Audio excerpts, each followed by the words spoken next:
வாழ்க்கையில் தன்னம்பிக்கையை பற்றி பேசுவார்கள். பேசுவதை கேட்டவுடன் நமக்குள் ஒரு தைரியம் பீரிட்டு எழும், ஒரு தன்னம்பிக்கை கிடைக்கும். ஆனால் உண்மையில் அந்த தன்னம்பிக்கையை கொடுத்த நபர் இவர்தான். இவரது பெயர் நீல் ஆம்ஸ்ட்ராங். இவருக்கு ஒரு வாய்ப்பு கிடைத்தது, அதை சரியாக பயன்படுத்தினார். இன்று உலகம் முழுவதும் இவரது பெயர் வரலாற்றில் இடம்பெற்றுள்ளது.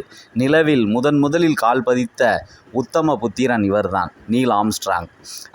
அது போன்ற வாய்ப்பு நமக்கு எப்போதாவது ஒரு முறை கிடைக்கும், அதை நாம் தவற விடக்கூடாது. இவருக்கு முன்பு 3 முக்கிய தலைவர்கள் உள்ளனர், அந்த ராக்கெட்டில் பணி செய்தவர்கள், கேப்டன்கள்.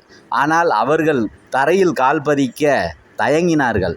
ஆனால் இவர் தயக்கமின்றி குதித்ததால் வரலாற்றில் இடம் பிடித்தார். அதுபோன்ற வாய்ப்பு உங்களுக்கும் எப்போது வேண்டுமானாலும் கிடைக்கும் நண்பர்களே. அதை சரியாக பயன்படுத்துங்கள், தவற விட்டு விடாதீர்கள்.